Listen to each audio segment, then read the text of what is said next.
background to the Parelli program is very interesting.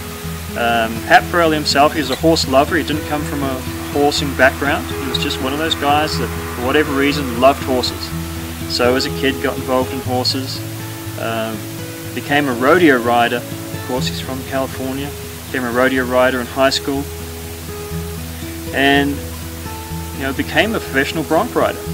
Also trained horses, was around people that were very good in that area of training horses. I got to spend time with people like Ray Hunt and Tom Dorrance and Bill Dorrance, and Ronnie Willis, Troy Henry, people who were legends in their own time, really, when it came to horses.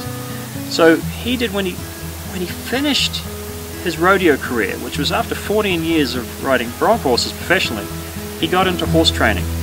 And it was from getting into horse training and dealing with thousands of horses over many years that he recognized a little pattern. And the pattern was very simple.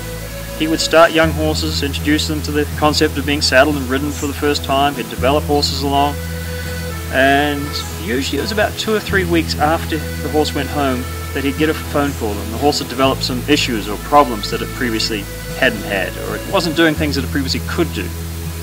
So he'd do what he could do to get those things back on track and send it back. And it was sometime, many years after he'd started his horse training career, that he realized it really wasn't the horses he needed to be educating. The real education needed to be within humans. So he became a clinician. He did what a lot of folks did in the States at that time. He was a colt starting clinician, and colt in America is a generic term for young, unhandled horse.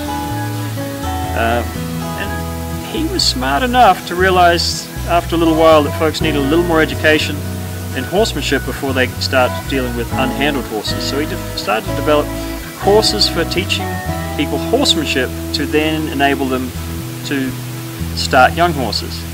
And through that actually originated a program that eventually started at the beginning, and that was unique.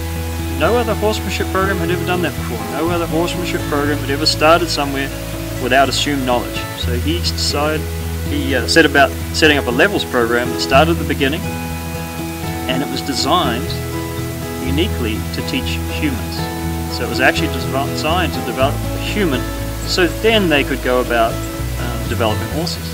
So that was a big difference. And the program has changed a lot over the years. It's not that horses have changed so much, but our understanding of how people develop and people learn has changed an awful lot. So that's something that through external influences, people whose field of expertise is teaching people, they've influenced the program an awful lot. So we are set up to teach people and give them accelerated results with humans, rather with horses.